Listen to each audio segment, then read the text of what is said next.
al portavoz de la Federación de Asociaciones para la Defensa de la Sanidad en nombre de Salvemos la Atención Primaria, que nos trae una serie de propuestas para solucionar la situación de la atención primaria tras la pandemia de la COVID-19.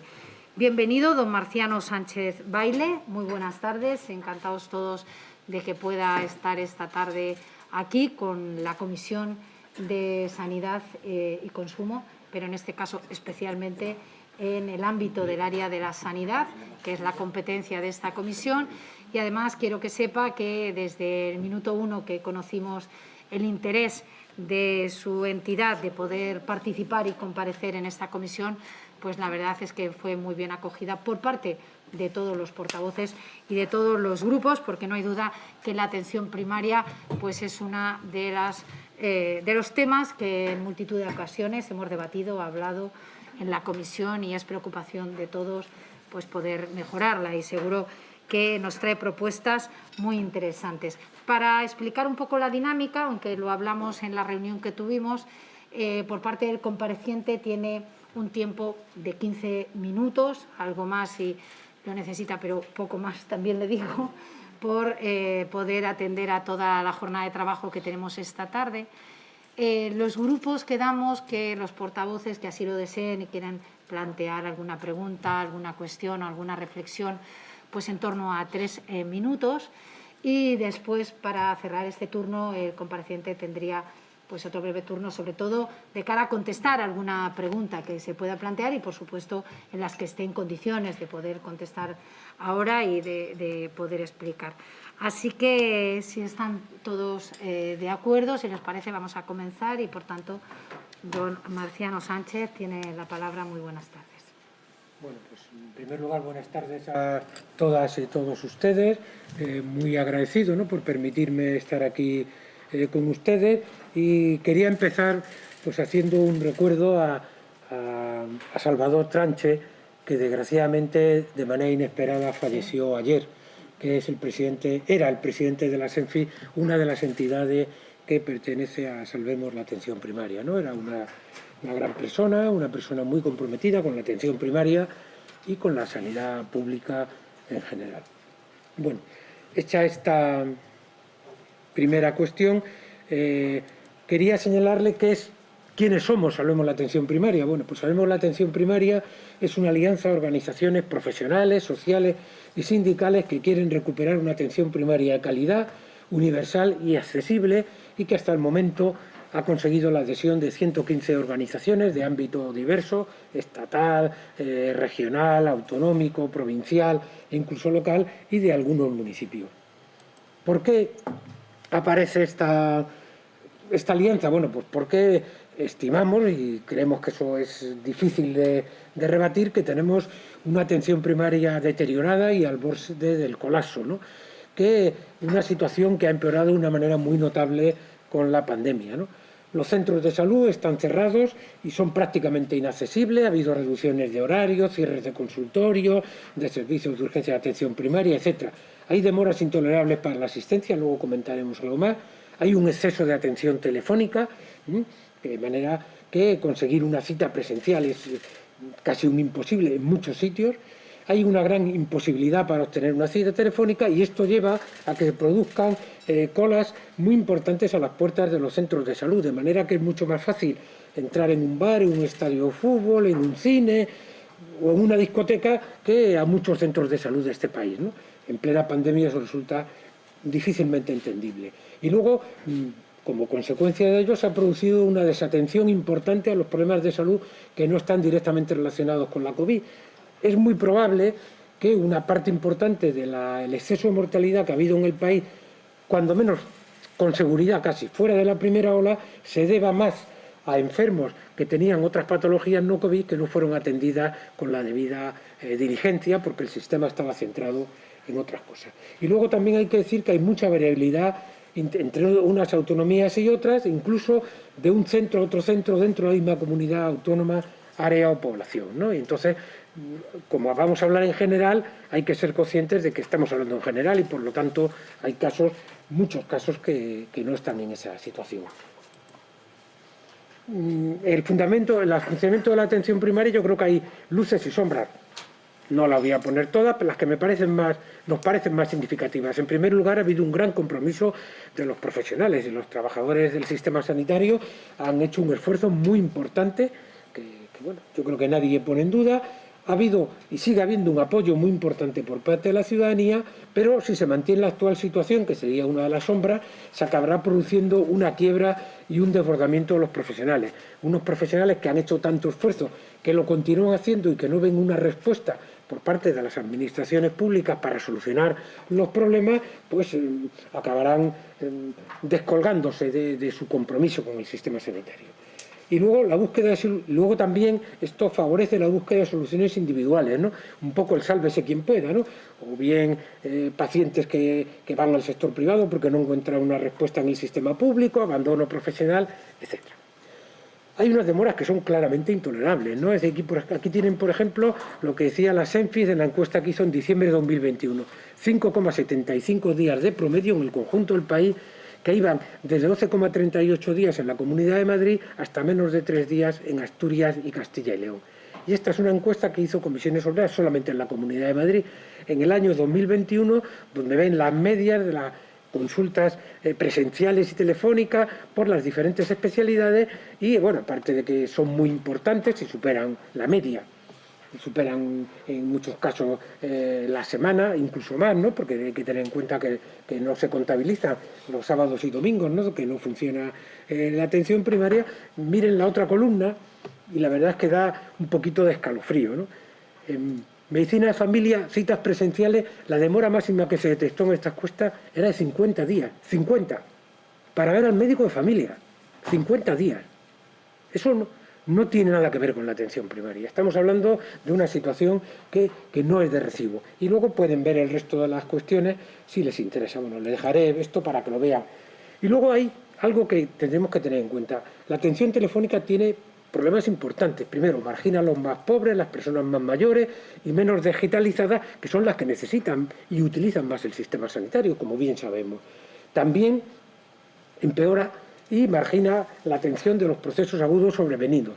Luego, no es compatible con un diagnóstico adecuado. Yo cuando hice la carrera en la facultad, pero luego en la residencia y en mi práctica diaria, tengo claro que un proceso de diagnóstico de un enfermo necesita una buena historia clínica, que no es fácil de hacer por teléfono, pero sobre todo necesita una exploración física.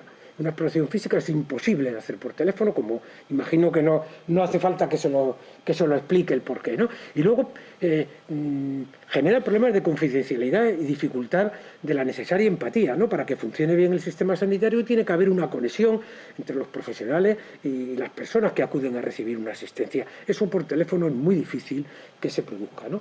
Y luego además fomenta una gran deshumanización. Otra vez nos vemos con una pantalla y eso a mucha gente le crea muchos problemas. Y además es un problema que ha tenido una especial repercusión en nuestro país. Abajo están estos dos gráficos donde se pone en naranja en la situación de España y en azul el promedio de los países de la Unión Europea. Entonces ya ven que en los primeros 12 meses de la pandemia en España un 25% de personas renunció a recibir atención médica durante esos meses, se supone que necesitándolo, ¿no?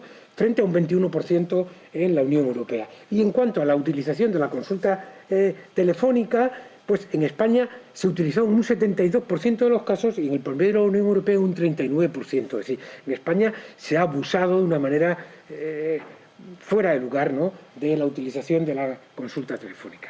Esto además fomenta la huida al sistema sanitario público, a las urgencias hospitalarias, al sector privado, los que se lo pueden permitir económicamente, y también a la resignación y la desatención. Ahí tienen un cartel que estaba puesto en la puerta de un centro de salud de Madrid, de la ciudad de Madrid. Faltan 9 médicos de 14. Bueno, pues ¿qué más les voy a contar, no? Perdón. Y ¿por qué se produce esto? Bueno, primero ha habido muchos recortes económicos, como ustedes saben, a partir de la crisis, ¿no?, de 2008-2009 se recortó mucho el presupuesto sanitario y se recortó mucho más en atención primaria. Según los datos del propio Ministerio de Sanidad, entre 2010 y 2018 se perdieron en España casi 2.000 millones de euros en atención primaria, que pasó a representar el 15,2% del total al 14,6%, mientras la atención hospitalaria aumentó en ese mismo periodo casi 5.000 millones de euros en su presupuesto. Es decir, la atención primaria fue muy marginada.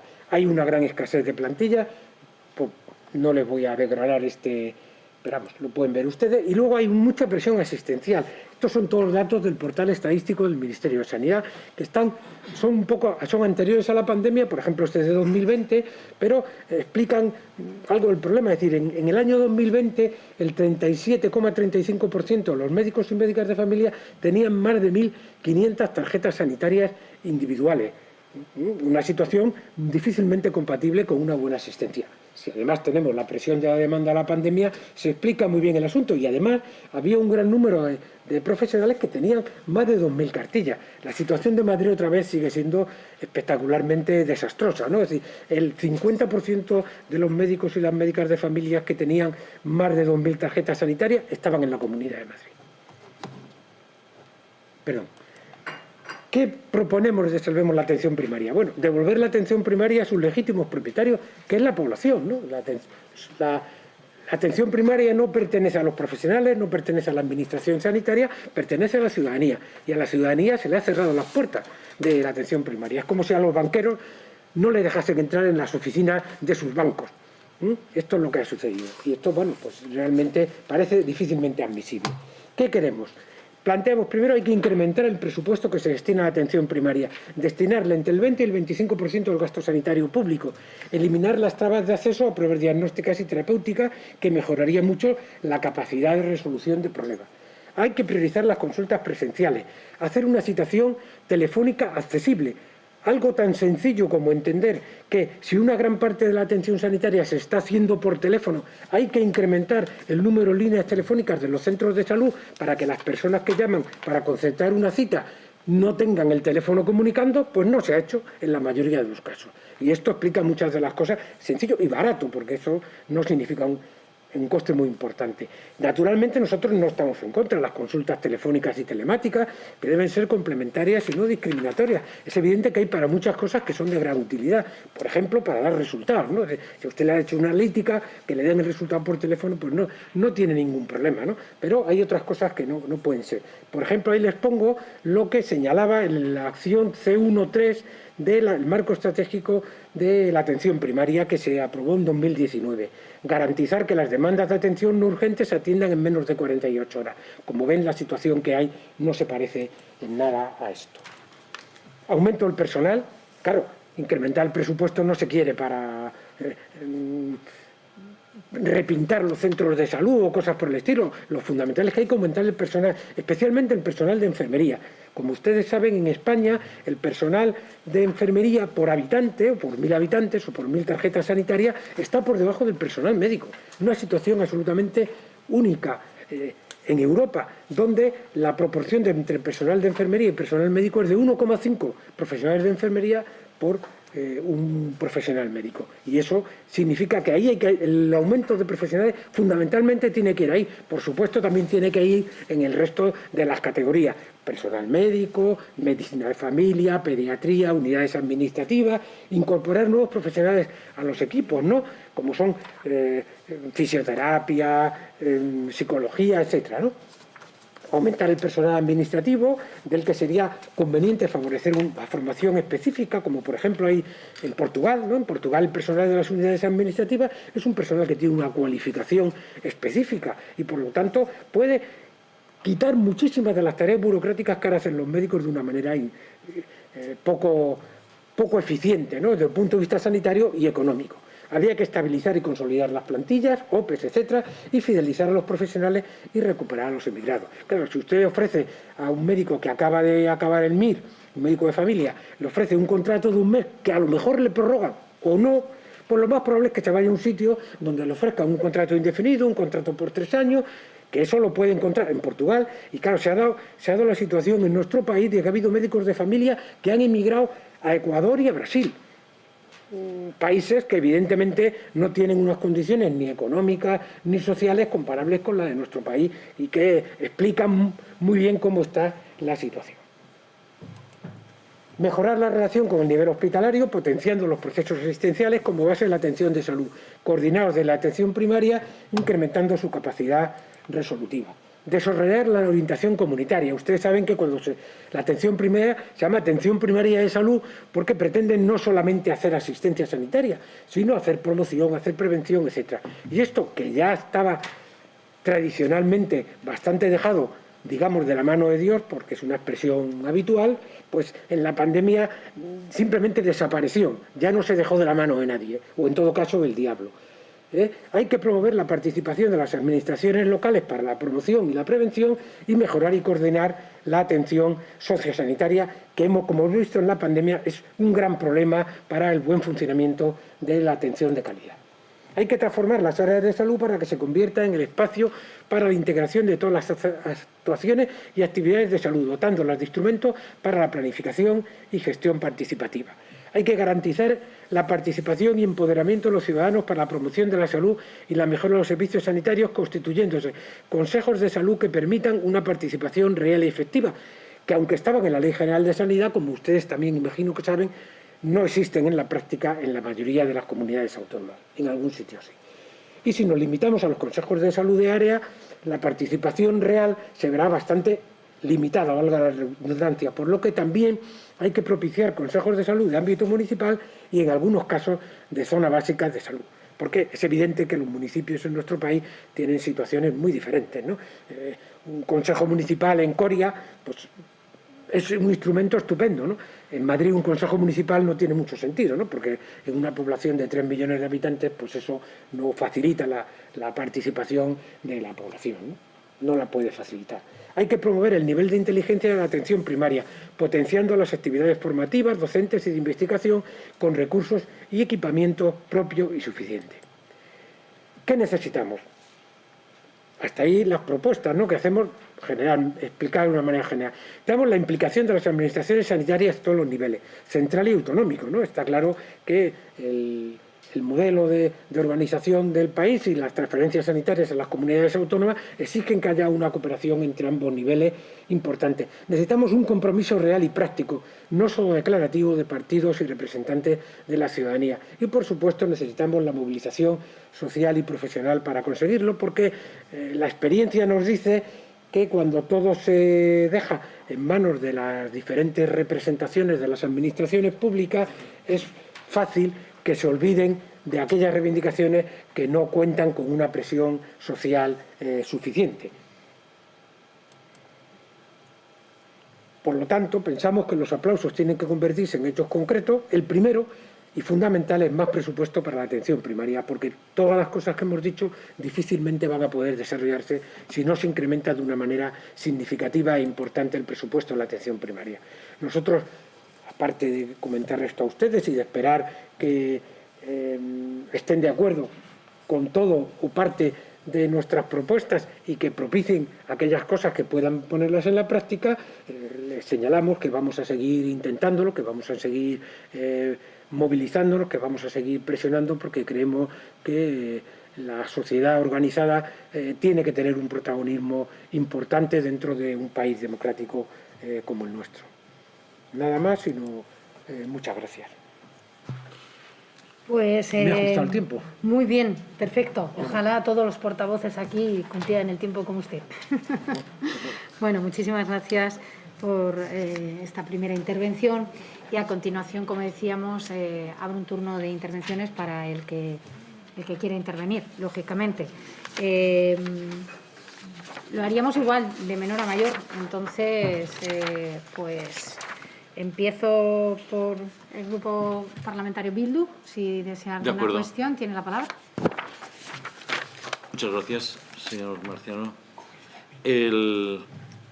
A pesar de lo breve que ha tenido que ser la exposición, yo creo que el enfoque que da la clave de muchas de las cuestiones de lo que está ocurriendo en los diferentes territorios, porque aunque hay muchas diferencias de lo que es en un pueblo pequeño, en las grandes ciudades, en general, esta situación de crisis es generalizada en todas las autonomías y en muchos sitios.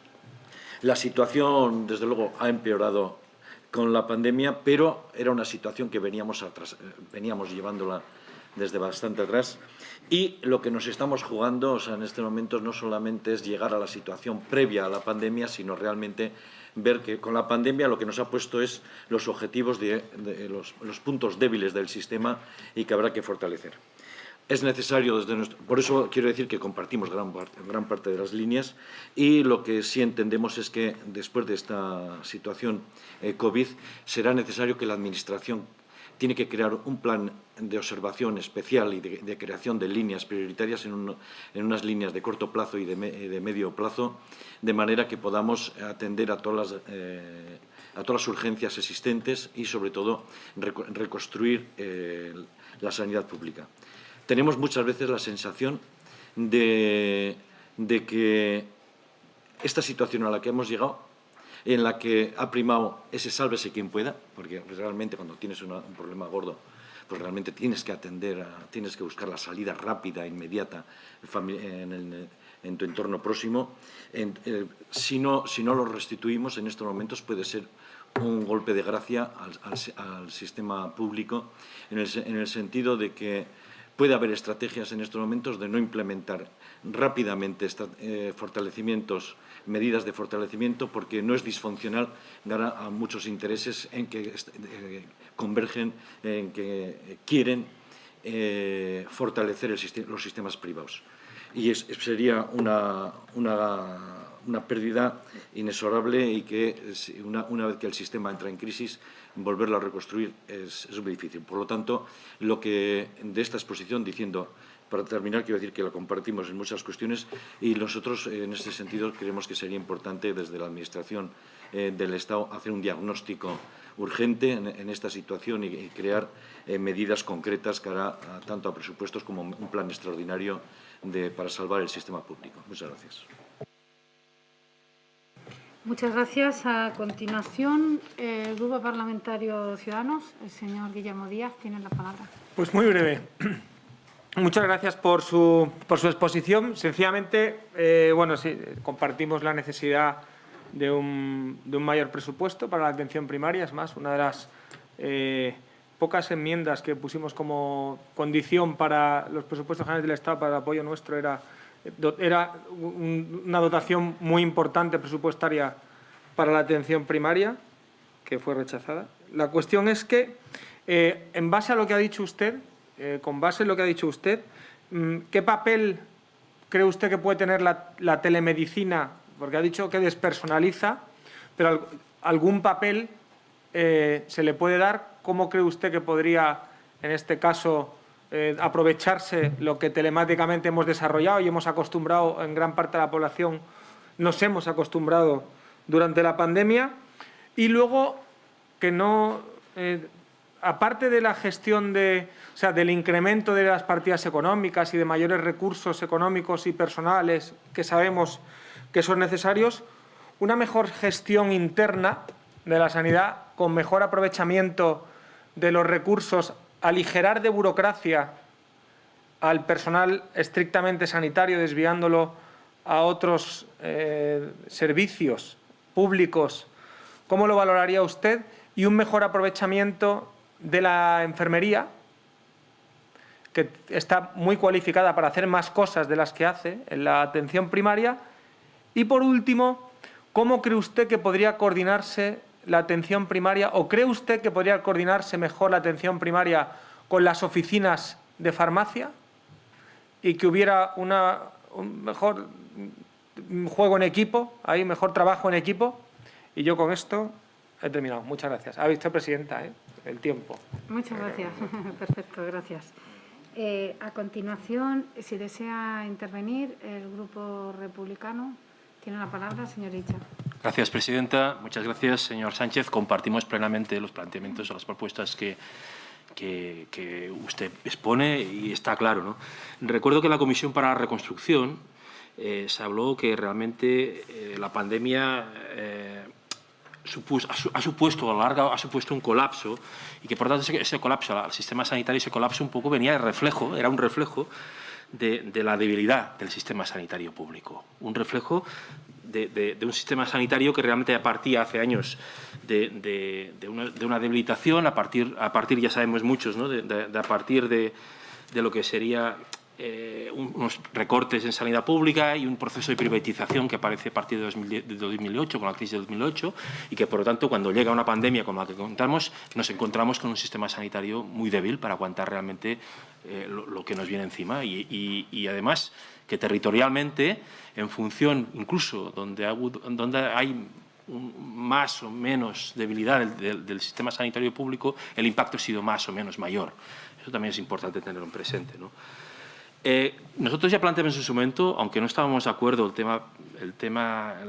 los planteamientos de la Comisión para la Reconstrucción, sobre todo por cuestiones competenciales, sí que había un tema que para nosotros era fundamental, que era la importancia de la atención comunitaria. La atención comunitaria, precisamente la pandemia nos había dejado claro que tenía que haber realmente un trabajo mucho más profundo de atención comunitaria y combinar lo que era la atención sociosanitaria con la atención primaria.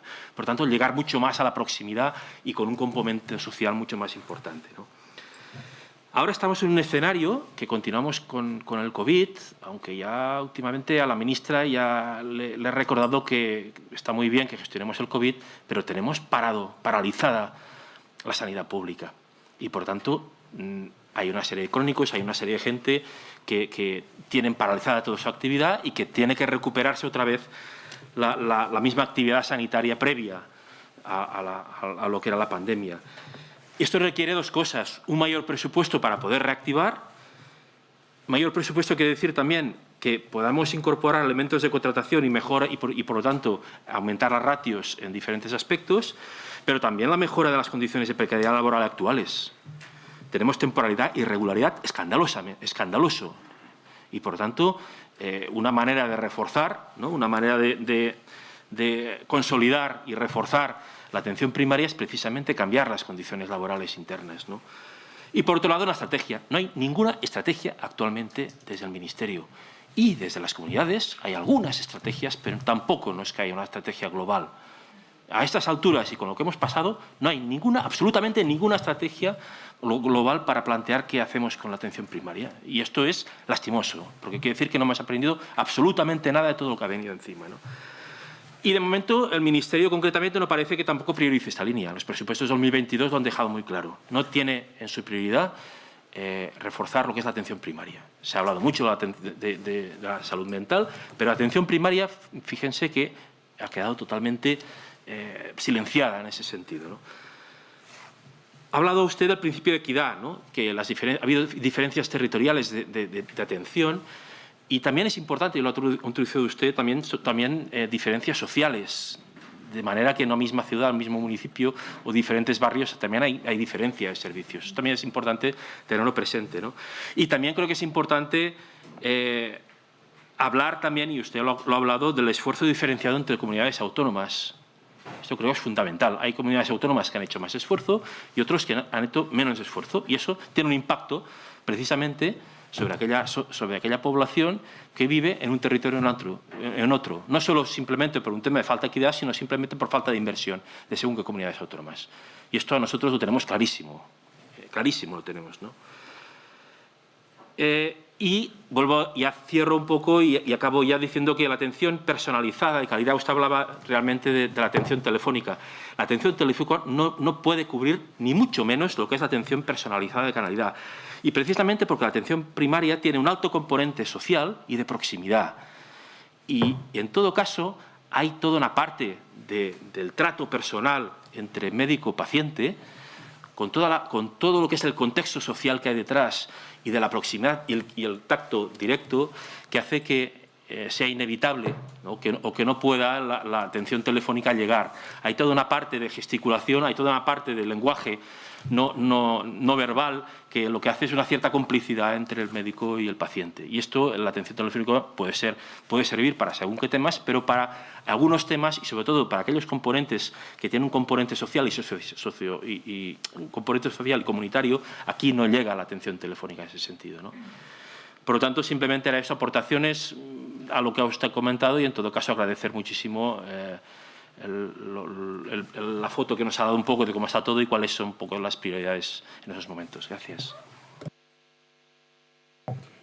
Muchas gracias. Por el Grupo Parlamentario Confederal de Unidas Podemos en Común, Podem Galicia en Común, tiene la palabra la señora Meder. Buenas tardes, señor Sánchez Baile. Quería también sumarme a dar el pésame a la familia y amigos de Salvador Tranche, presidente de la SENFIC, ¿no?, que ha fallecido recientemente. Estoy de acuerdo con toda la exposición. Yo creo que conozco bien los problemas de la atención primaria. Y nosotros proponemos cuestiones a este respecto e incluso presentamos aquí en esta comisión una PNL que no se aprobó. Y en esa PNL planteábamos algunos de los puntos que usted ha planteado aquí. De hecho, la PNL lo que venía a decir era que se iniciara ya el marco estratégico de atención primaria de la señora Luisa Carcedo del 2018-2019, que estaba consensuado por todas las comunidades autónomas, sociedades científicas, sindicatos y colectivos. Es decir, el texto había conseguido sumar apoyos que era difícil sumar, ¿no? Pero en lugar de llevar inmediatamente adelante esta estrategia que ya está más que estudiada y más que clarificada, donde prioriza las cuestiones a corto plazo, medio y a largo plazo, en lugar de hacer esto, se pierde el tiempo con planes que en realidad no concretan nada y, sobre todo, que no abordan el problema fundamental. El problema fundamental que tiene la atención primaria, que son los recursos humanos, para lo que se necesita una financiación, por supuesto, porque sin ella no vamos a ninguna parte. Estos planes que se van lanzando por ahí no concretan ni tienen financiación suficiente y todos lo sabemos. Necesitamos unas condiciones laborales imprescindibles para que sean aceptadas por los profesionales sanitarios. Sin eso no vamos a ningún lado. Y lo peor de todo, estamos asistiendo a un aseguramiento privado, pues que las personas que se lo pueden pagar, como no pueden acceder a la atención primaria, si tienen que esperar, como usted ha dicho, 50 días, pues se buscan un seguro privado. Y el que no puede, pues aguanta, que es lo que está pasando.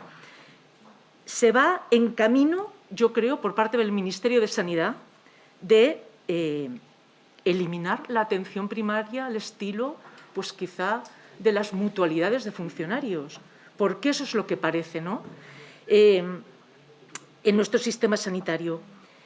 Nosotros vamos a proponer un pacto por la atención primaria, un pacto de medidas urgentes, que son esas medidas urgentes que usted ha dicho aquí en este momento. Esas medidas que es acceso de la población de 48 horas, y me refiero a acceso al médico, no acceso a que te den una cita y para que luego te citen dentro de 50 días, que eso no sirve para nada. Para ello necesitamos profesionales y para tener profesionales necesitamos empleos de calidad y no contratos basura.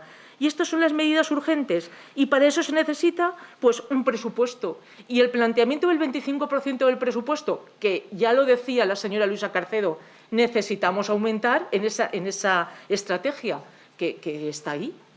Necesitamos aumentar la parte que va a atención primaria del presupuesto general de sanidad, ¿no? Pero nos estamos enfrentando a un bloqueo real por parte del Ministerio de Sanidad y, bueno, pese a ese bloqueo, intentaremos pues, todo lo que podamos. Gracias. Muchas gracias. Por el Grupo Parlamentario Vox, tiene la palabra la señora Jara. Muchas gracias por su comparecencia, señor Sánchez.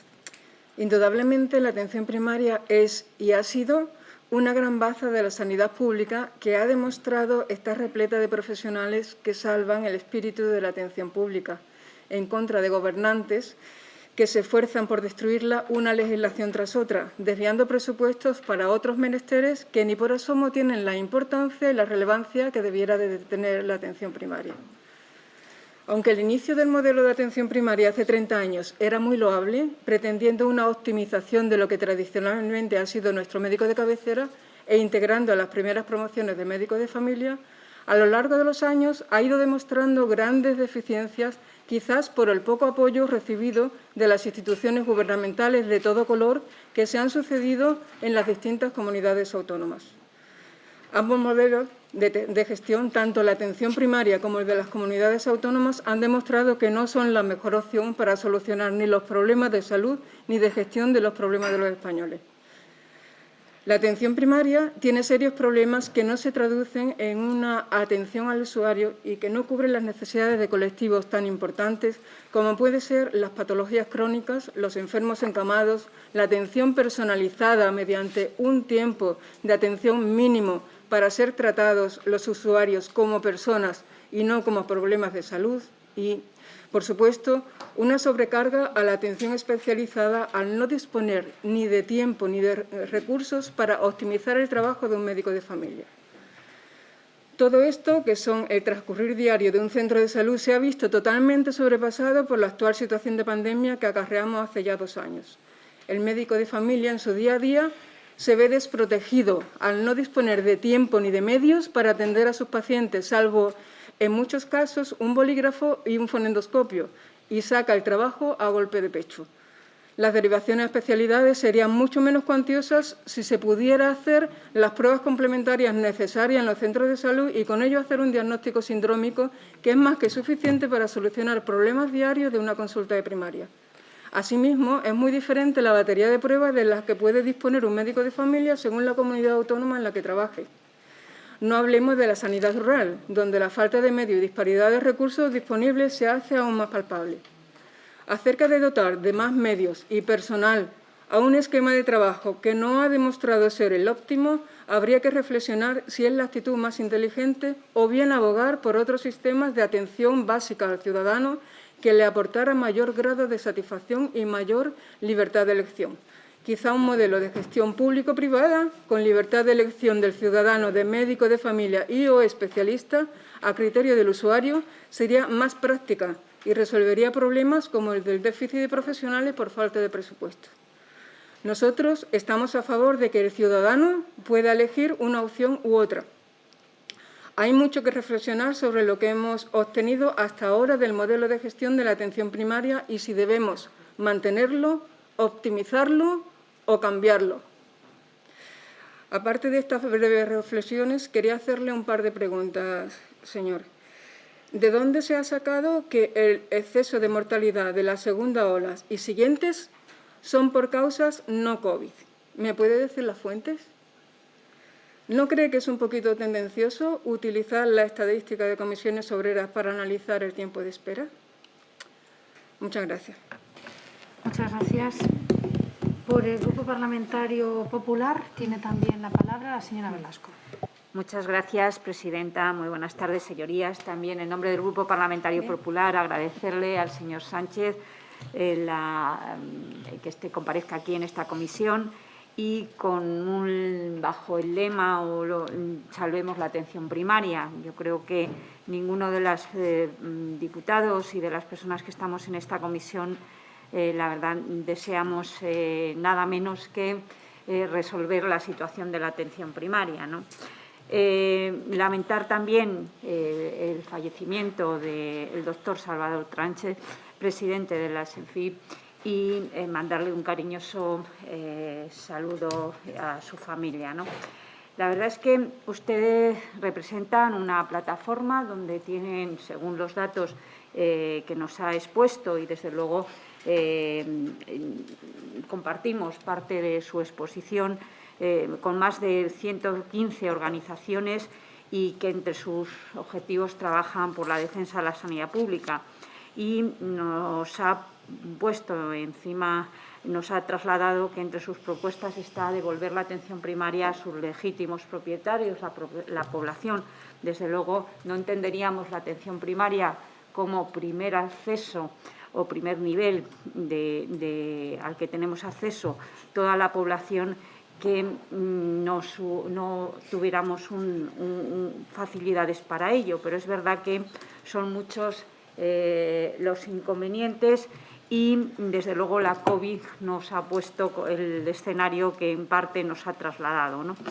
Pero también es una buena propuesta, pero desde el Grupo Parlamentario Popular consideramos que la solución no está tampoco en sacar a los afectados, y me remito a la última diapositiva que nos ha planteado a la calle, porque también es contraproducente en un momento donde no hay profesionales, no hay médicos de familia y comunitaria, no hay pediatras o enfermeras, y lo que conseguimos muchas veces es más negativo que positivo. Y le puedo poner el caso, sin ir más lejos, de mi comunidad autónoma. Yo soy de Castilla y León, donde tenemos un déficit de profesionales de más de 300 plazas vacantes de médicos de atención de familia y comunitaria y con muy difícil cobertura, ¿no?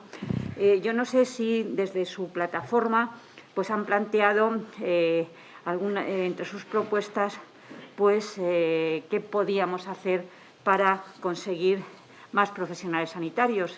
Puedo hablar de incrementar las plazas MIR o de incrementar las retribuciones a zonas de difícil cobertura. No sé si conoce también pues, las propuestas que en la Comisión de Reconstrucción que se llevó a cabo ya hace más de un año en esta comisión, pues, y qué opinión tiene, porque realmente pues, poco se ha puesto en marcha, ¿no? Tampoco, no sé si nos puede hacer alguna valoración sobre, hablaba de financiación, pero en el reparto de los fondos europeos la atención primaria no es que salga muy beneficiada.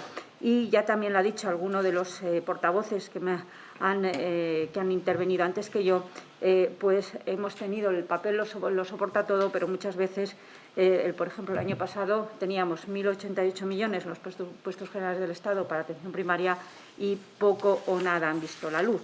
Y como estamos en el Parlamento y en la Comisión de Sanidad, ¿qué reformas legislativas considera que debemos llevar a cabo desde el Parlamento para salvar la atención primaria? Sé que es una pregunta complicada, pero hay diferentes proyectos y hay un marco normativo que tiene previsto el Gobierno para este 2022. Entonces, no sé, desde su valoración y su experiencia, pues cuáles las propuestas que nos puede trasladar a los miembros de esta comisión. Muchas gracias y agradecerle de nuevo su presencia. Muchas gracias. Por el Grupo Parlamentario Socialista tiene la palabra la señora Andrés Barea. Muchas gracias, presidenta. Bueno, en principio, darle las gracias por comparecer, señor Sánchez, en nombre de la Federación de Asociaciones en Defensa de la Salud Pública. Darle nuestras condolencias por el fallecimiento del señor Salvador Sánchez.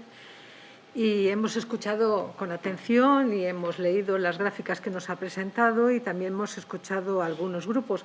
Usted ha centrado tres cuestiones que me parecen importantes para empezar y poder hacer una valoración. Primero, que el ciudadano es el centro del Sistema Nacional de Salud, lo reconoce la Ley General de Sanidad, que los profesionales somos unos actores con nuestras reivindicaciones y nuestras inquietudes, nuestras inseguridades o nuestras necesidades, pero en meros actores. Por lo tanto, un total reconocimiento de lo hecho durante la pandemia y prepandemia también, y sobre todo al personal de enfermería, como usted decía, que en este momento se están manifestando en distintas comunidades autónomas, porque por parte de algunas comunidades autónomas se están utilizando como personal de usar y tirar. Y luego, el sistema de organización del Estado autonómico que da a las comunidades autónomas autonomía jurídica y financiera, o sea, implementan la política del Gobierno que gobierna en la comunidad. Y ahí tenemos impulsos en protección de la salud pública por una parte o privatizaciones por la otra. Eso se lo digo yo, que soy de la Comunidad Valenciana y lo he vivido. La pandemia ha puesto en jaque el modelo, es evidente, aunque también tenía costuras un poco estrechas, pero era evidente que la pandemia nos ha puesto esta situación, digamos, en una situación de alta tensión. ¿Qué es lo que ha hecho el Gobierno socialista durante la pandemia? Pues una excelente campaña de vacunación, con un éxito de todos. En todas las comunidades autónomas han contribuido a ello. Y repartir 16.000 millones para los efectos COVID, tanto para el gasto sanitario como para los efectos propios económicos, que no ha sido poco. Reconocer el Estado autonómico y consensuar y hablar, diálogo. 236 consejos interterritoriales se han hecho en el 2020. 17 de las 25 conferencias de presidentes han sido durante la pandemia, con grandes acuerdos, solamente hay que leer el acta. Y luego la aprobación de un plan integral de atención primaria, un plan integral que para algunos podrá ser más o podrá ser menos, pero que tiene una consignación presupuestaria de 173 millones de euros en el presupuesto del 2022. Y eso es poner negro sobre blanco algunas cuestiones. Se podrían mejorar muchísimas más. Y para terminar, hay que volver a hablar del COVID, que ha puesto en jaque al sistema sanitario.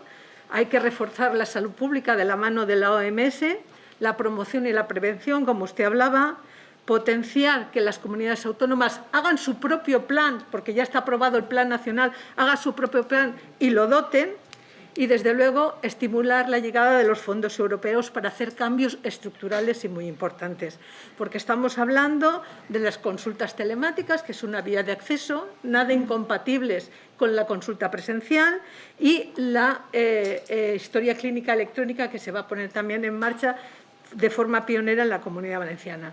70 millones de euros. Hoy es el Día Internacional del Cáncer Infantil y hoy se ha firmado el convenio marco para la compra de 86 aceleradores lineales, que se dice pronto.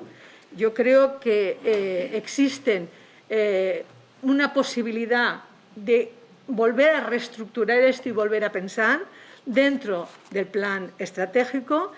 Y termino como empecé, simplemente decir, el ciudadano, el paciente es el eje central de la sanidad y eso conjuga plenamente con lo que se ha dicho en esta pandemia durante todo el tiempo, no dejar nadie atrás, y eso es lo que importa. Nada más y muchas gracias.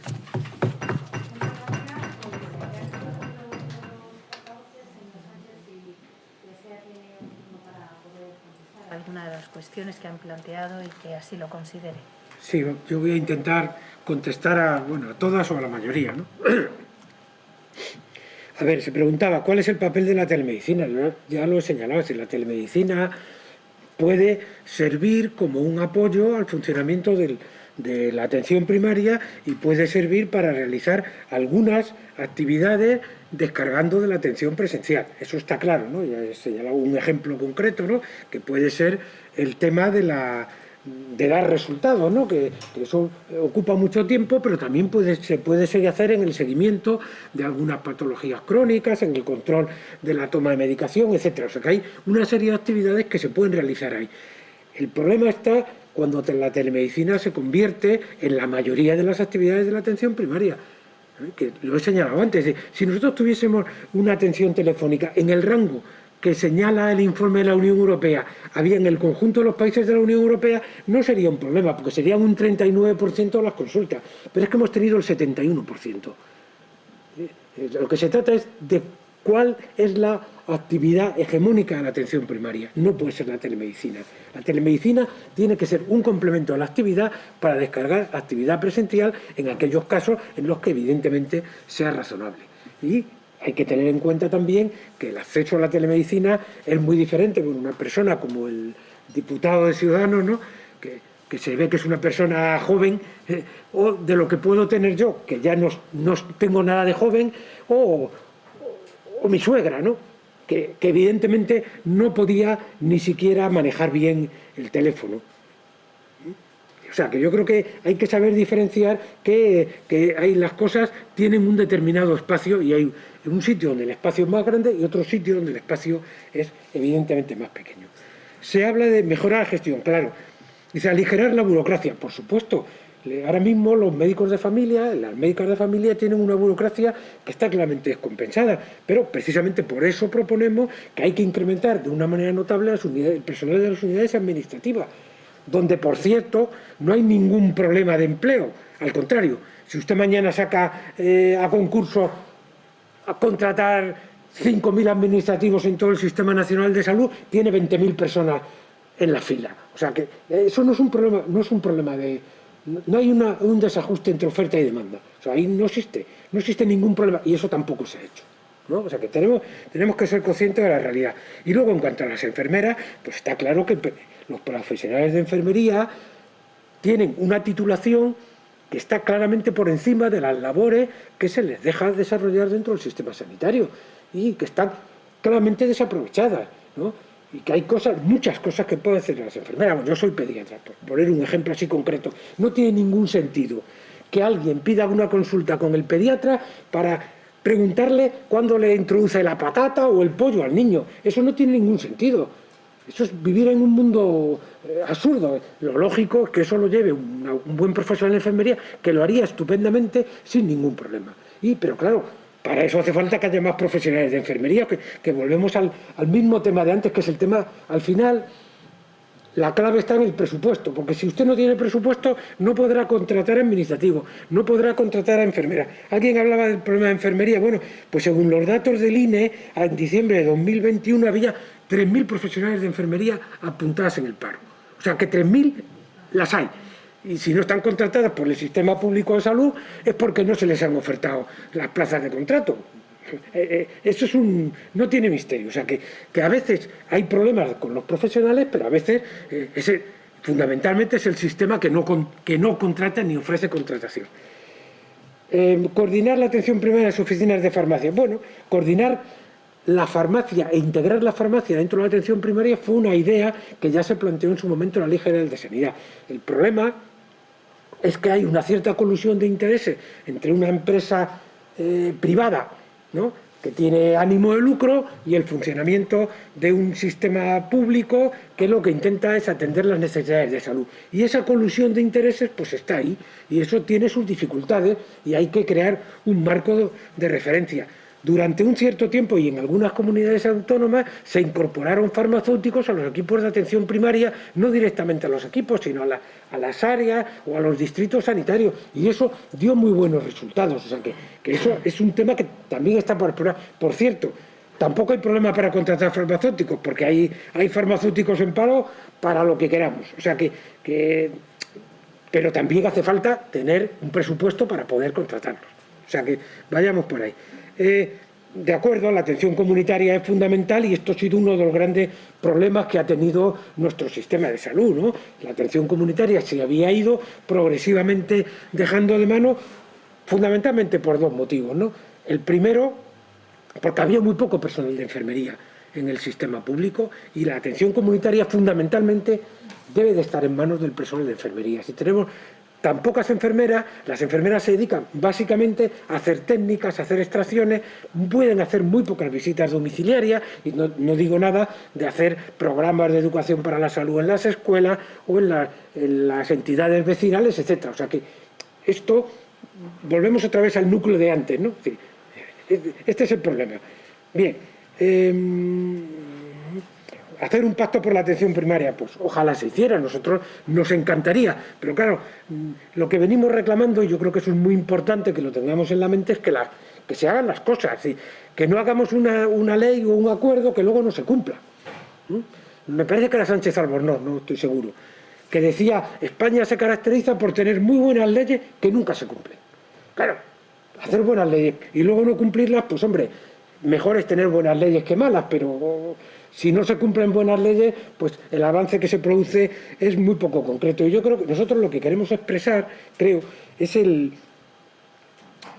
desaliento que está empezando a cundir entre los profesionales, que ven que se dicen palabras hermosas y bonitas y que se les reconoce, y que incluso se les han puesto placas y monumentos en pueblos, ciudades, comunidades autónomas y tal, pero luego cuando llegan a su centro de salud pues se encuentran con que están menos de los que había antes de la pandemia, con que tienen el doble de gente en la puerta, y con que cualquier cosa que quieren, que uno se va de vacaciones o coge los días que tiene establecido y nadie les sustituye, etcétera, etcétera, ¿no? Es decir, está muy bien decir cosas muy buenas, y siempre es de agradecer. Es mejor que te alaben a que te insulten, pero si solo te alaban y no te dan medios para mejorar la situación, al final las alabanzas acaban cayendo en saco roto, y la gente se desilusiona y empieza a pensar que por ahí hay alguien que está fuera del mundo real, ¿no? Y es así. Nosotros, lógicamente, como es bien conocido, Y desde Salvemos la Atención Primaria apostamos por un sistema sanitario público y por reforzar el sistema sanitario público. No creemos que la colaboración público-privada vaya a resolver ningún problema, al contrario, los va a aumentar como ya los ha aumentado en el ámbito de la atención especializada. Mayores costes, selección de riesgos, etcétera, etcétera. O sea que nosotros eso no estamos ahí. Bueno, pues entendemos que haya gente que le pueda parecer muy bien, pero ese es su problema. Creemos que se equivocan. En cuanto, yo no he dicho que todo el exceso de la mortalidad que no fuera de la primera ola se deba a enfermedades no COVID, sino que muy probablemente se deba a eso, que es diferente, ¿no? Que es claramente distinto, ¿no? Es probable que ustedes me entiendan lo que digo, pero no es lo mismo decir, es probable que ustedes me entiendan lo que digo, que ustedes me entienden todo lo que digo. Son dos conceptos que, si quieren, se lo puedo explicar luego más en detalle las diferencias que hay. En cuanto a que haya una estadística que haya hecho Comisiones Obreras, bueno, pues yo creo que es loable, ¿no?, que un sindicato se haya preocupado en la Comunidad de Madrid de analizar los datos y recogerlos. Y yo creo que no hay nada en su contra. Y además, como ya les he dicho, por ejemplo, los promedios de demora son menores que los que notifica la SENFIC, ¿no? Encuesta que no les ha parecido que sea sospechosa. Yo creo que esto, y la SENFIC seguro que si vamos a la horquilla de los datos, los máximos, que ellos no los notifican, estarían poco más o menos por ahí, ¿no? O sea que, por ejemplo, el barómetro que hace el CIS antes de la pandemia, el último publicado, ya señalaba demoras superiores a 3 semanas en las citas de atención primaria, en un porcentaje pequeño, pero significativo. No hay médicos de familia. Hombre, pues es verdad que los médicos de familia tienen un problema muy importante en nuestro país, pero claro, deberían ustedes recordar que en el año 2010 la convocatoria MIR era de 6.795 plazas que fueron significativamente reducidas en los años posteriores hasta llegar a 6.052 plazas en el año 2015. Que hasta 2019 no se volvieron a recuperar el número de 6.700, en este caso 6.797, y que en el año 2022 el número de plazas que se convocan en la convocatoria MIR es de 8.188 plazas. Como ustedes saben, desde que se produce la entrada de los residentes en formación especializada hasta que salen con el título de especialidad pasan 4 años. Y como ustedes saben, lo que estamos viviendo ahora son al fin y al cabo los resultados de las políticas nefastas que llevaron a cabo la señora Mato, la señora Montserrat, etc. Cada uno tiene que saber dónde está, ¿no? Y, pues ya está. Entonces, yo no quiero molestarle. Bueno, me preguntan sobre ¿cómo se pueden conseguir profesionales? Pues está muy claro, hay muchos mecanismos, algunos los han llevado a cabo algunas comunidades autónomas. Pues, por ejemplo, ofertar a los profesionales que acaban el MIR pues un contrato de 3 años en lugar de un contrato de 1 mes. Y de hecho, las que ofertan contratos de 3 años tienen menos problemas para conseguir profesionales que las que ofertan contratos de 1 mes, ¿no? O sea que esto es una realidad. Pero hay muchos más mecanismos, por ejemplo, ofertarle que todos los MIR de medicina de familia que salgan tengan asegurado un contrato interino dentro del Sistema Nacional de Salud. Eso no tiene ninguna dificultad y eso aseguraría que mucha gente que ahora se va fuera o a otras comunidades autónomas se quedase aquí o se quedase en su comunidad autónoma, ¿no? Bueno, acabo un poquito, me falta el último que contestar. En cuanto a la financiación, bueno, es verdad, el problema de la financiación es que hay problemas de dinero, ¿no? Pero a veces el dinero que hay no se utiliza, usted lo ha señalado, creo recordar. El año pasado los presupuestos generales del Estado contemplaban 1.088 millones de euros para el Plan Estratégico de Atención Primaria. Que se sepa, no se ha utilizado ni un solo euro de esos 1.088 millones de euros. O sea, que no son los que haya problemas de dinero, sino que a veces el dinero que hay no se utiliza adecuadamente. También, porque hay que repartir entre todos, los fondos COVID de 16.000 millones de euros del año 2020, las comunidades autónomas solo utilizaron el 86,58% de esos fondos COVID y lo que no utilizaron no devolvieron. Si esos 2.124 millones de euros que no se utilizaron y no se devolvieron, se hubiesen utilizado para reforzar la atención primaria, las cosas serían un poquito diferentes. Y ahí están todas las comunidades autónomas incluidas, unas más y otras menos. Las más, como siempre, la peor la Comunidad de Madrid, con muchísima diferencia. Es así, yo creo que esto, si quiere doy los datos, pero es así. Es que, desgraciadamente, Castilla y León no, por ejemplo, o sea, que es que no hay un sesgo de quién gobierna, es un sesgo de que los datos están ahí, ¿no? Y cantan, ¿no? Bueno, ¿hay mucha diferencia entre las comunidades autónomas? Ciertamente. Está claro que, por ejemplo, en los presupuestos de este próximo año, de este año 2022, se dedica a la atención primaria el 17,1% Extremadura, la que más destina, y el 10,73% Madrid, la que menos destina. Bueno, esto es una realidad, ¿no? Entonces, una gente dedica más, se preocupa más por unas cosas y otras menos. Esta es la realidad que tenemos nosotros. Por eso he dicho antes que el esfuerzo lo tienen que hacer el Gobierno central y las comunidades autónomas. El Gobierno central sí puede destinar dinero finalista para la atención primaria. Y acabo. Eso, sí, se lo ruego, porque tenemos otros comparecientes. Eso es una realidad que hay que tener en cuenta, ¿no? Muchas gracias.